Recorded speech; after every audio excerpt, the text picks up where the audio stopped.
In the days of which the legends speak, masters of the martial arts believed the spirit of a young warrior was like a piece of unfinished iron. A skilled swordsmith using the simplest tools could hammer from this humble substance the intricate crystal matrix of steel that is the Japanese sword. By a similar process, the ancients reasoned, expert instruction in the martial arts coupled with physically exacting training could forge the perfect fighting man.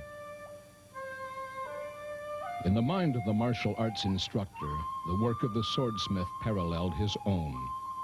Every hammer blow on the emergent sword symbolized a tempering of the trainee's spirit. Every stroke of the file a new lesson impressed upon the student.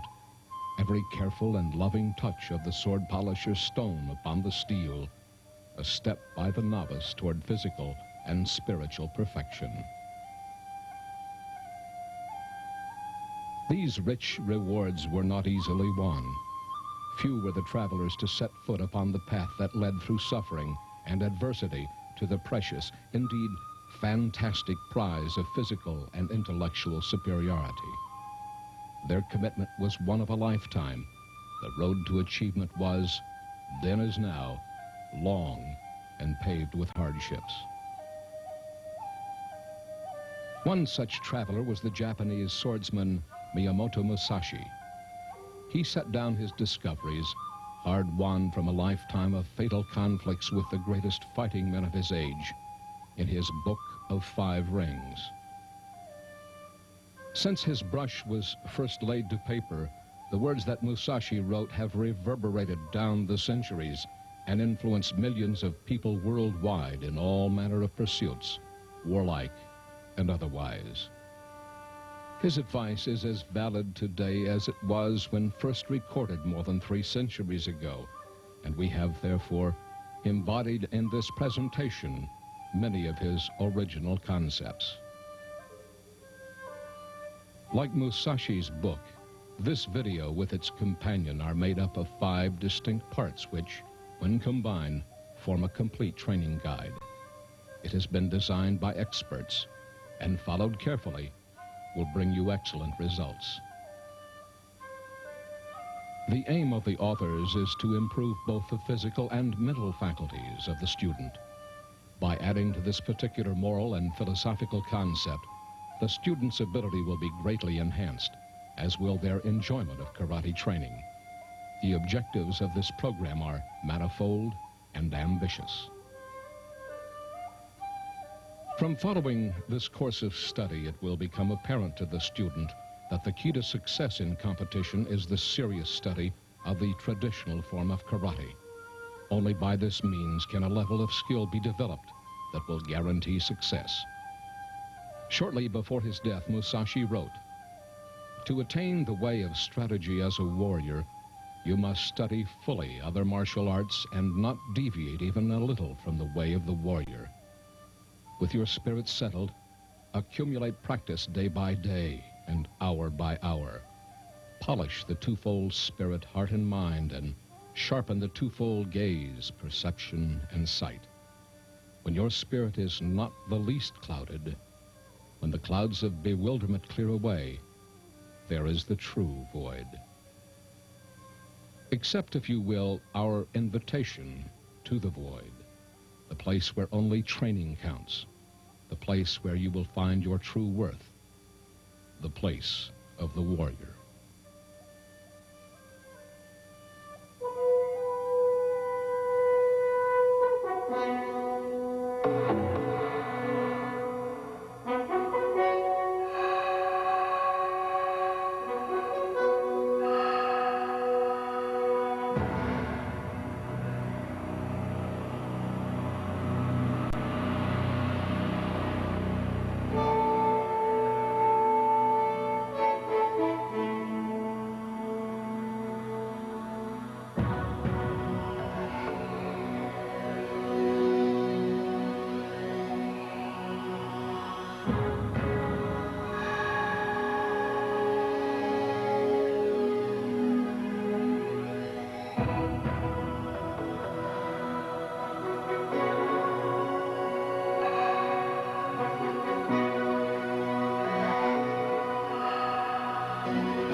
Practicing karate has many beneficial effects on the body.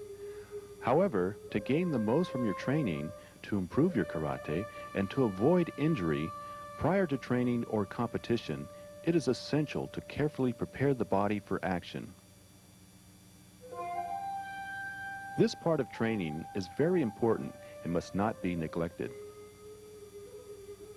Failure to exercise thoroughly and systematically will result in injuries and, as a consequence, the disruption of your training regime. The whole purpose of stretching is to improve body function and increase flexibility.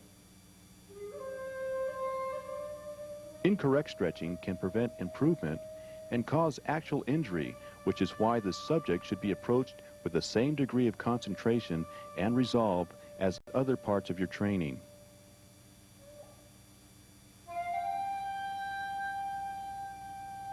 The importance of warming up and stretching the body cannot be overemphasized. Exercise increases blood flow to the muscles and supplies them with the oxygen they need.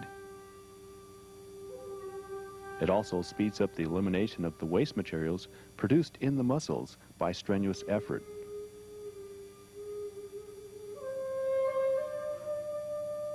Assist your partner by pushing him gently but firmly in the small of his back.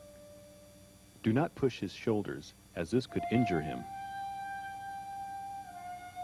The general rule with stretching exercises is that they must be performed slowly and with control. This is especially important with this exercise.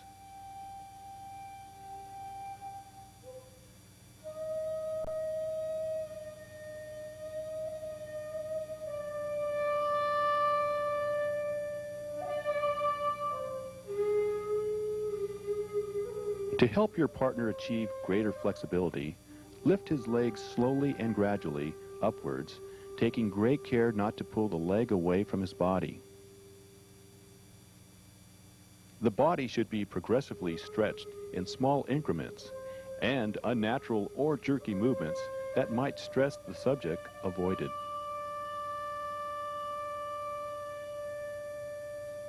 Gradual and progressive stretching is the way to achieve the best results in the quickest possible time and with the smallest possibility of injury.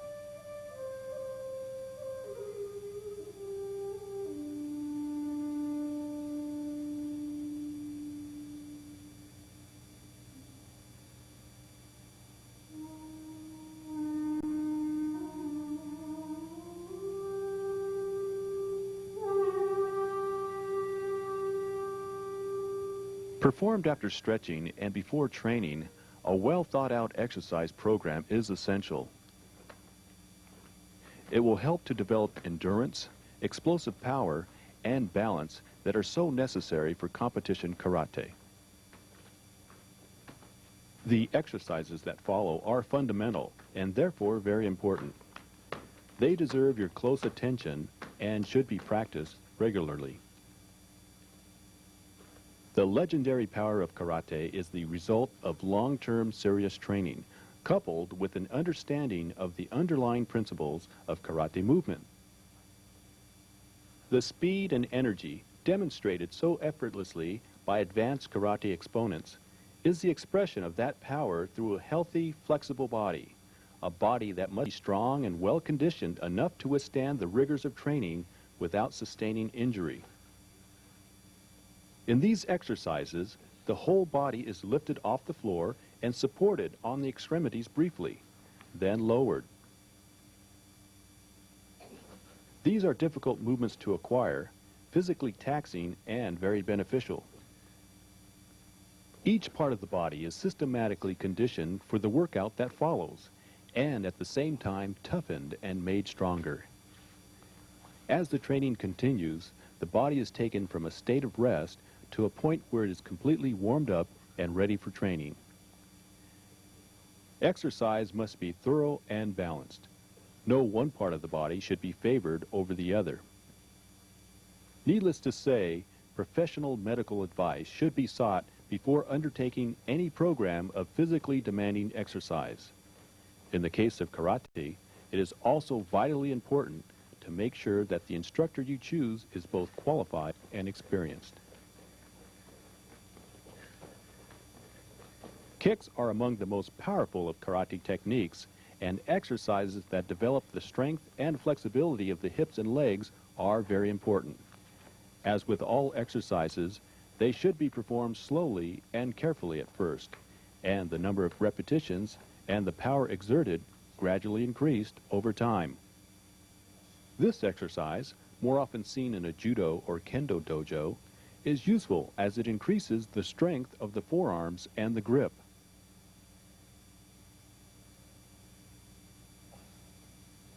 Exercise is the only way to develop endurance, balance, and the explosive sort of power necessary for karate competition.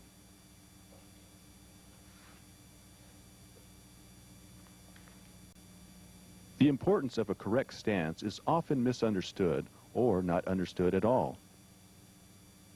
It is fundamental to successful sparring because it is the platform from which both attacks and defenses are made, and must therefore be strong and flexible. A good stance also allows for changes to be made in your strategy when fighting an opponent with a much longer reach, for example. You should be able to adjust your center of gravity and adopt a stance from which you can attack or defend with equal ease.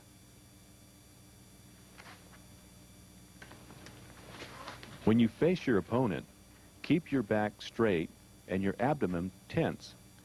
If you are strong and focused, your opponent will sense your power and it will make him wary, or even if you are much stronger than he, demoralize him. Tense your abdomen, relax the rest of your body, and you'll be able to move rapidly and smoothly. If you are tense all over, your movements will be jerky and predictable, and you will find yourself at a disadvantage. When fighting a taller opponent, take care to avoid the tendency to lean backwards. Keep your spine straight, your abdomen tense, and looking him in the eyes, use your front hand to exert pressure.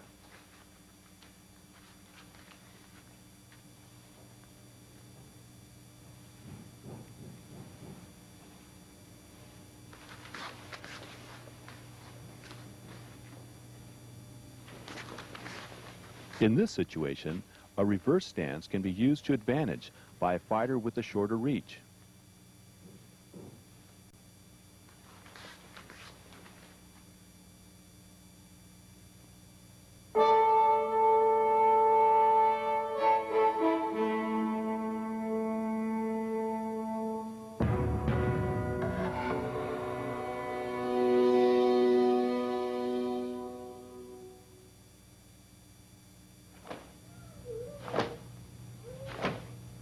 This is a true punch delivered with full power, and not simply a jab designed to unsettle an opponent.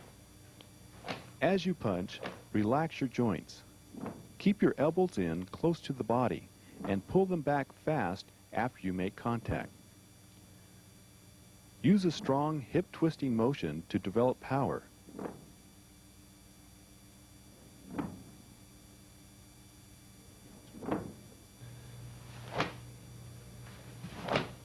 As you perform this exercise, turn in the knee quickly and push against the floor strongly with a kicking motion.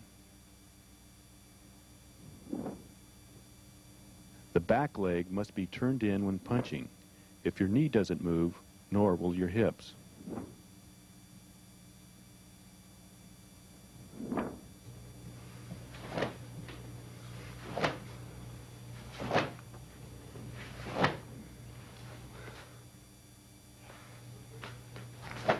When performing this technique, the body should move before the hand so as to create a platform from which the punch can be launched. Push your body forward first, then move the front leg.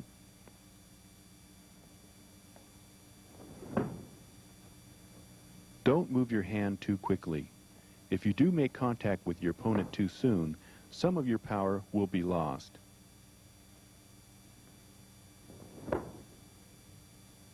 The reverse punch is a powerful technique that involves the whole of the body in its delivery, and during which the punching arm travels a relatively long distance to the target.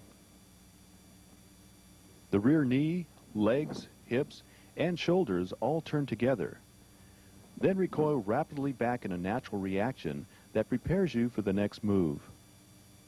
The twisting movement of the hips and the torso is closely synchronized and adds greatly to the speed with which the technique is delivered.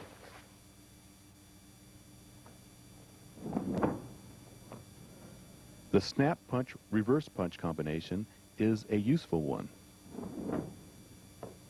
Take care not to pull the first punch back too soon, but leave the arm in front of your body for protection.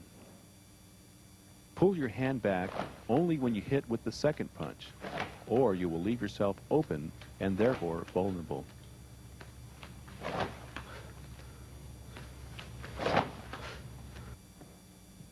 Multiple punch combinations require discipline that can only come from constant, repetitive practice.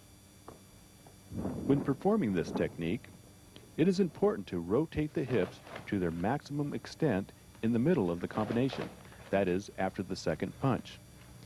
The last punch of this combination of three should travel the furthest distance. Switching legs to reposition yourself or to unsettle your opponent is a skill that all students must acquire. Move your front leg back very fast when switching legs. Keep the body upright and balanced, taking care not to lean forwards.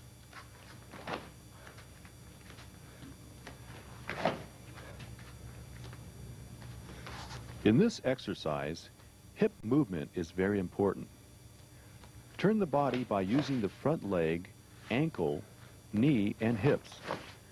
Not only do the hips develop hitting power in this case, but they can be used to avoid an attack by dynamically repositioning the body.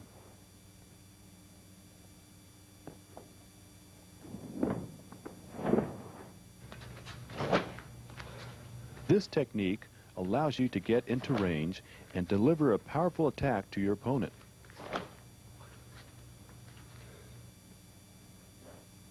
Move the front leg straight in and change the angle of attack with the back leg.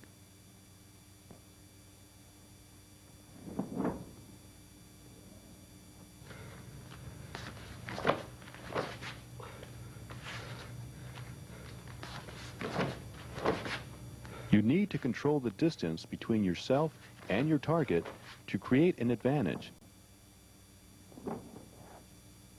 If you find yourself too close to your opponent, widen the distance by moving back and changing the angle of your rear leg.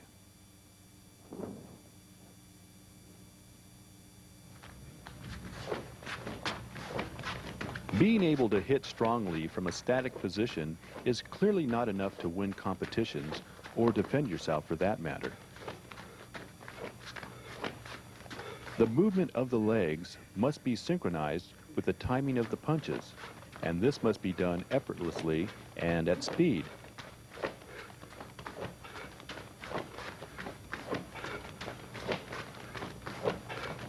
These exercises, if practiced regularly, will develop speed and good balance, as well as the natural ability to move smoothly. They will also improve the relative timing of your body, legs, and hands.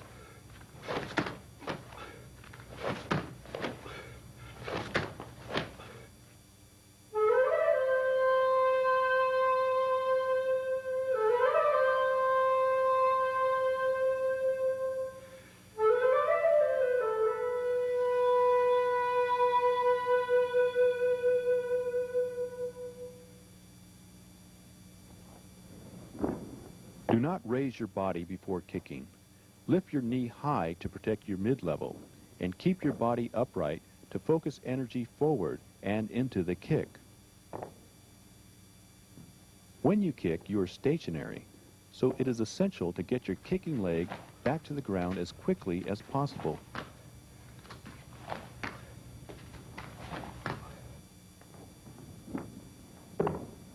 Keep pushing your body forward while you kick, turning the back leg fast to rotate the hips.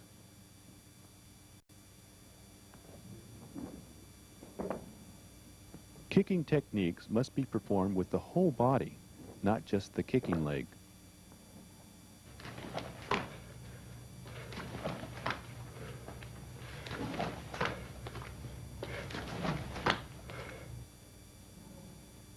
Don't lean back when you kick. Keep upright and step strongly forward so that you can reach the target easily. Then kick from exactly the same position. If you do this, it will be difficult for your opponent to see the leg that delivers the second kick.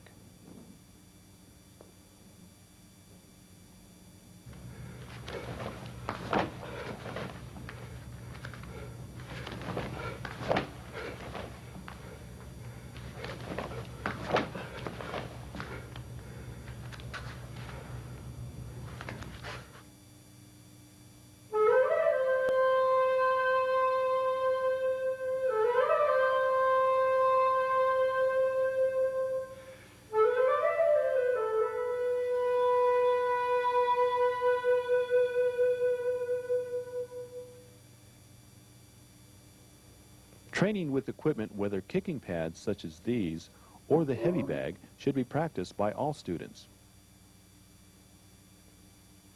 It is essential to practice making contact in order to develop explosive power and the ability to make fast and safe recoveries. Without this sort of power, it is difficult to score a full point or a conclusive victory. When training, it is important to visualize an opponent rather than just kicking a bag. And you should visualize an opponent that can fight back. Kicking a target, while it may help your physical development, will do nothing for your timing, distance appreciation, or movement.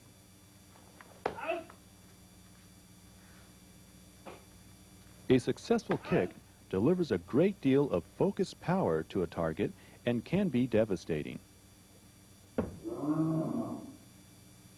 However, it must be focused. It must be reinforced with a strong stance, and it must be delivered with split-second timing that allows the kicking leg to be withdrawn from the danger zone and a defensive stance immediately resumed.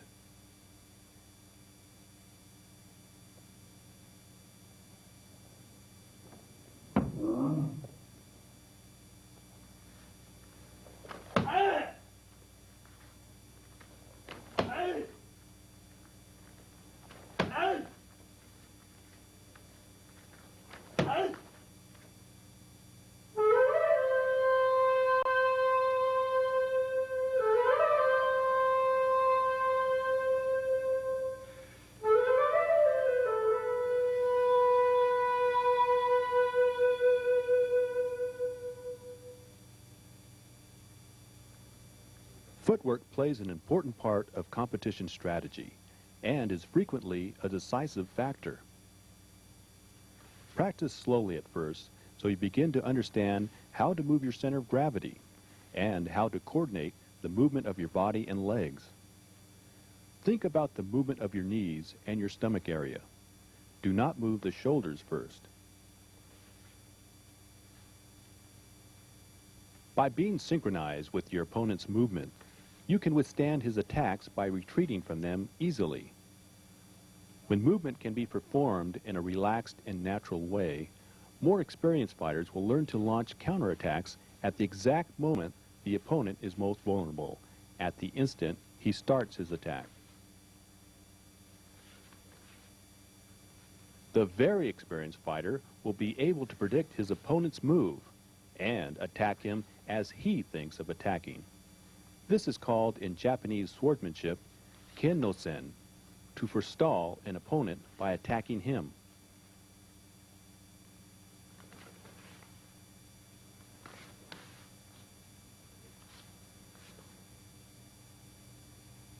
Three, two, one, action.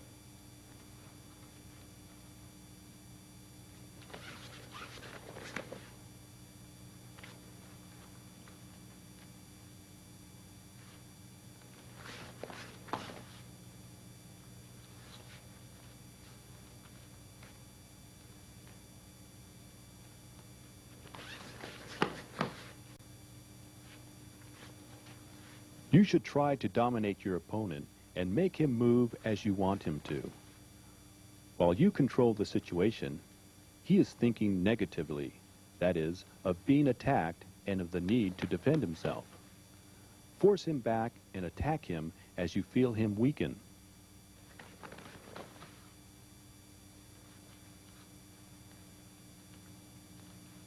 Step smoothly, keeping your hips on the same level and without dragging your feet. Do not bend your back leg excessively or raise the heel of the rear leg too much. Avoid at all costs spreading the legs and exposing your groin.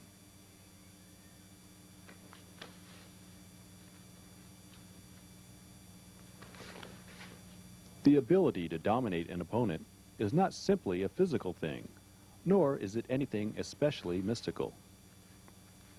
If you have trained hard and feel well and strong, you will project an air of determination and resolve that you can use to influence your opponent's mood.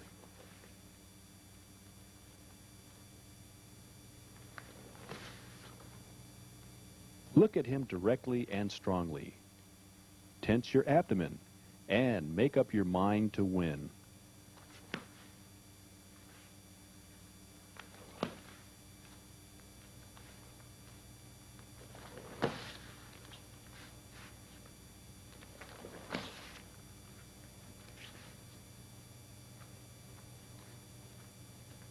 As you and your opponent face each other, your mood should be one of relaxed determination. Whatever happens, you will gain something. If you lose to a stronger opponent, you will gain knowledge. If you win, you will gain experience and fame. The two sides being physically equal, the one with the stronger mental power will win.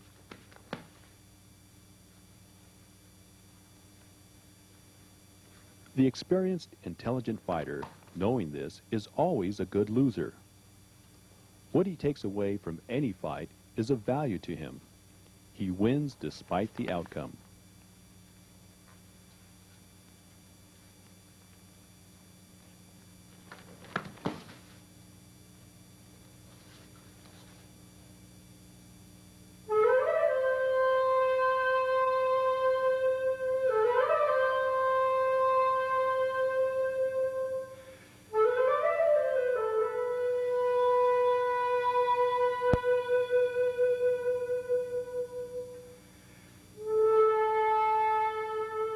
The ability to react instinctively depends upon the body learning a movement through constant repetition. Once committed to the body memory, the technique or techniques will be performed as a conditioned response and, therefore, without the need for conscious thought.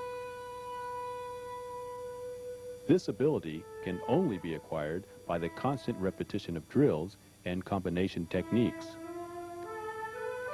It should not be thought that a point will be reached when this sort of training is no longer necessary.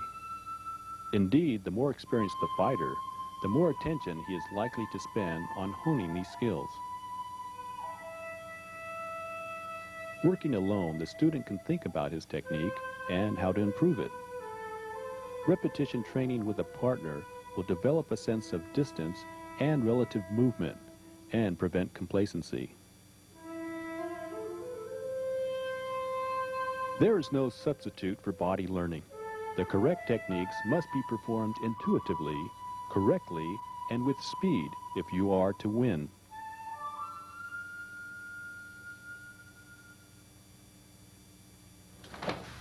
The key to performing this technique correctly, and therefore effectively, is to push the knee of the front leg and the stomach forward fast as you take a big step.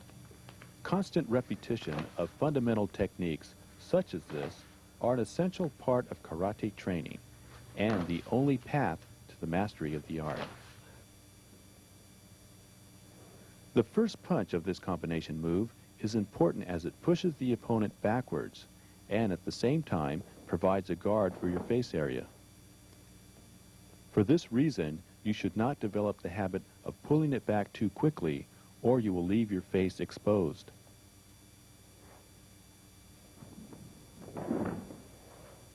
The forward movement should be big and bold. Otherwise, you will not be able to comfortably continue the combination by performing the lunge punch.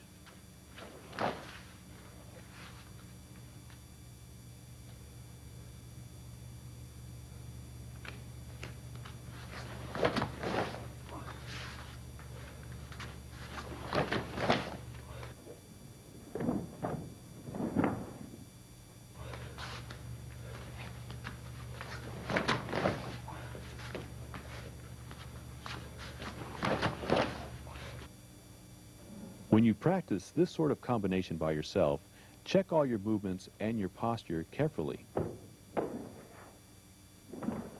You don't have a partner or an opponent, so you have plenty of time to think about your technique and how to improve it. However, you must imagine an opponent while you are training.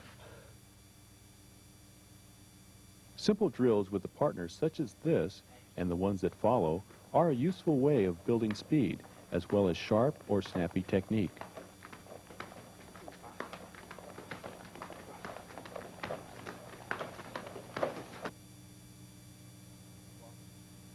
Stay low as you move your body back and forth. The moment your body comes to rest at the completion of a technique, you must be prepared to move again immediately. This drill will develop an appreciation of distance and movement as well as timing.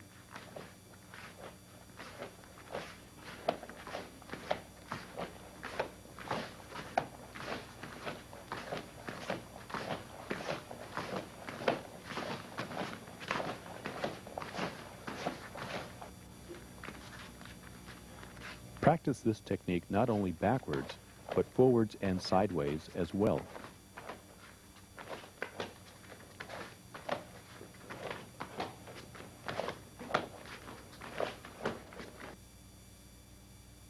Wait to kick for as long as you can, then pull the hip back fast so that your leg moves back quickly, taking your body from the target zone. Don't move your leg first, or your body will stay in the same place and you'll be kicked. Don't move your shoulders first, or your leg and midsection will stay in the same place.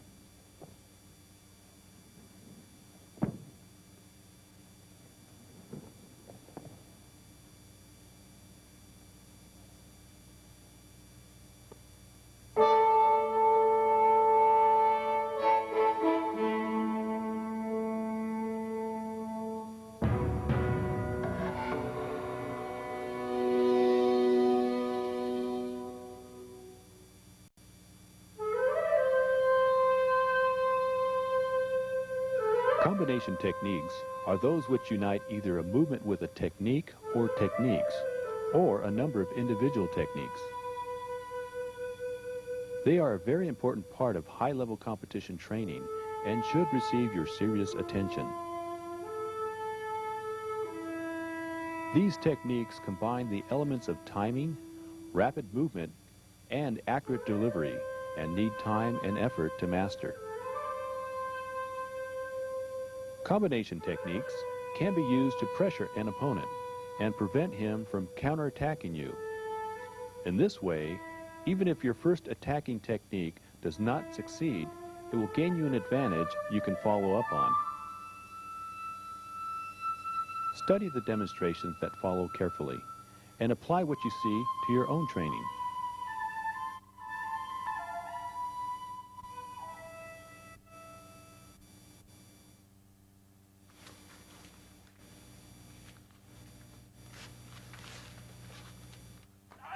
Carefully adjust your distance, and as soon as you feel it is correct, attack.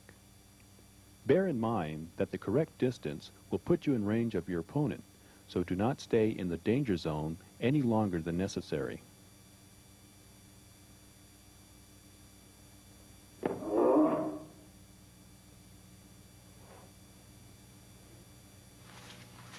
The back fist attack needs to be delivered with elbow rotation and a strong snapping action of the wrist. Back fist attacks require that you get closer to your opponent than is necessary for a punching attack.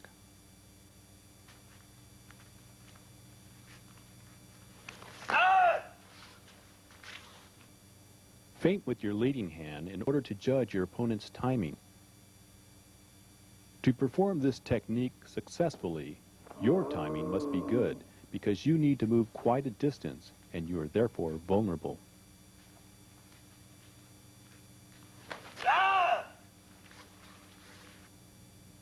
This is a common technique seen often in high-level competition.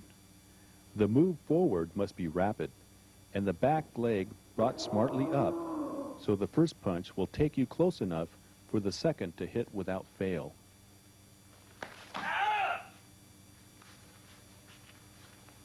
In this combination, the second punch must be delivered with maximum power and focus in order to score a point.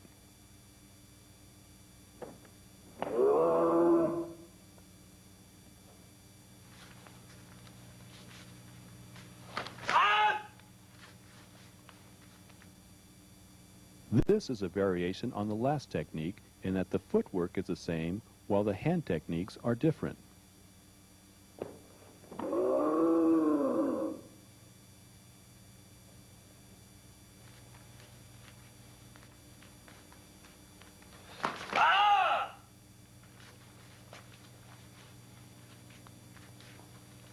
You must enter your opponent's neutral zone, the area close to his body, but not too close, where you can hit him, but he cannot easily hit you.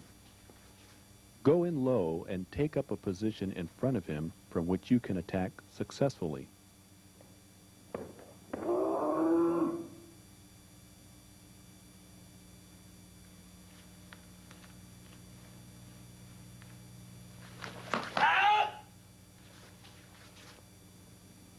Clearly, you need to get close to attack successfully, but if you find you're too close to punch, you can recover by attacking with a back fist strike.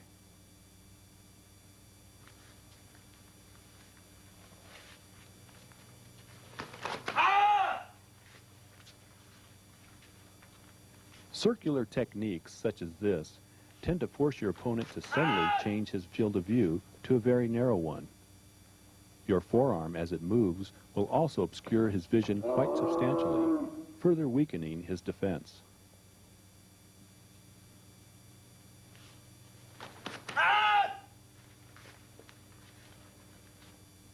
The movement begins by the knees being bent, taking the body forward and closing the distance. The kicking knee, which points towards the target, is then raised to protect the midsection, and the kick delivered with the weight forward.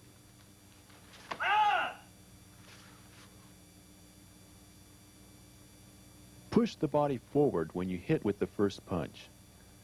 Don't leave any weight on the back leg, and don't lean forward, or you may be counterattacked to the face.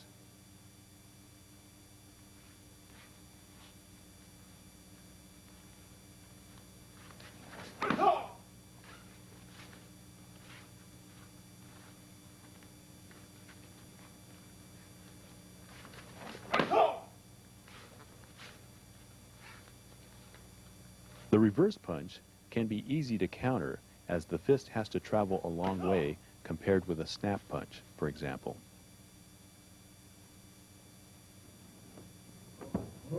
So to minimize the risk of a counter punch, attack with a snap punch, then follow with a reverse punch. This is actually two separate techniques rather than a combination in the true sense, with a pause between them to disrupt your rhythm and confuse your opponent.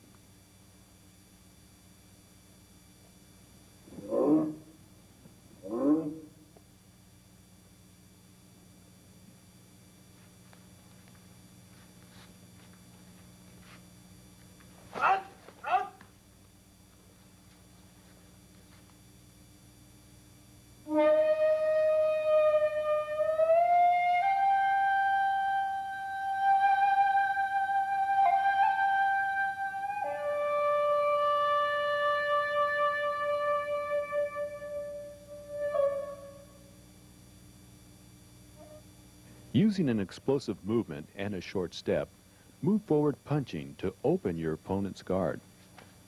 Depending on the distance involved, you can make contact with the second punch before your foot touches the floor.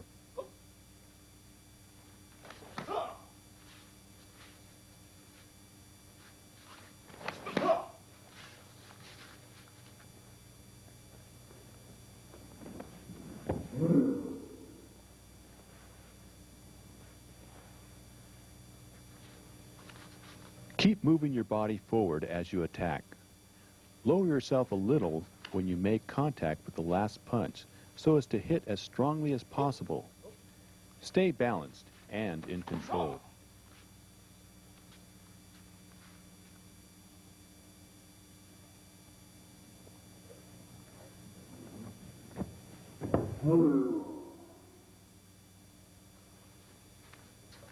Instead of hitting your opponent with your third punch, rush in and knock him off balance by pushing him strongly in the chest.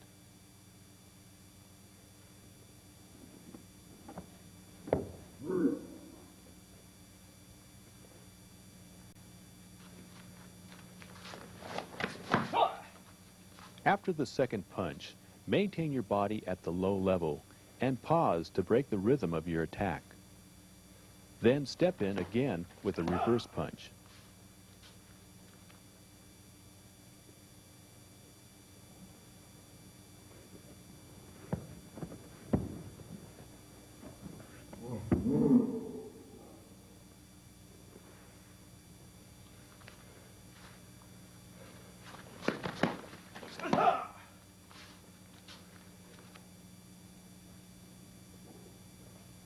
Establish the correct and most advantageous fighting distance and carefully maintain it so as to stay in control of the situation and therefore your opponent.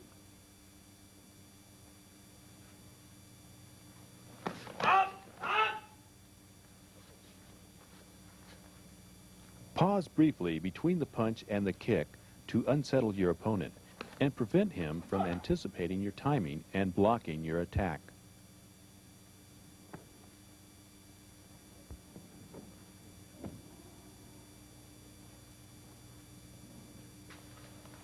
Advance and stay at the correct fighting distance by moving your back leg very quickly.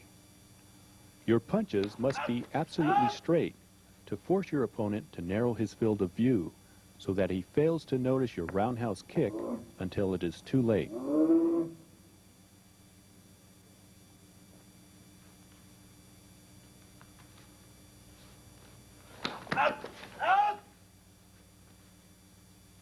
Using a feint, unbalance your opponent and force him to change his field of view. Then move in and attack.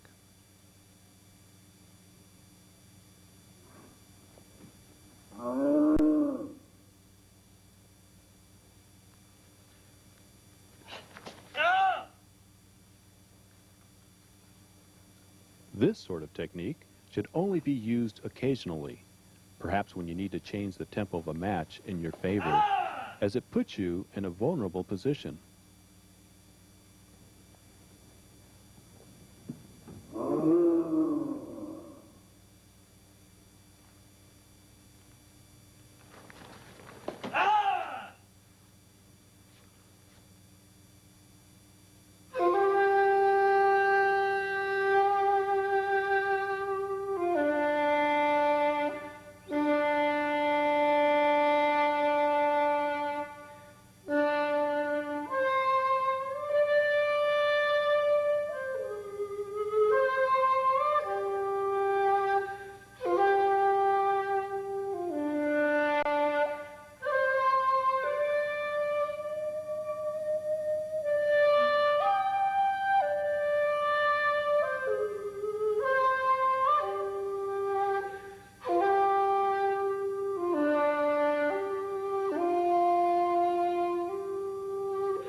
In this presentation, you have glimpsed what it means to be a fighter.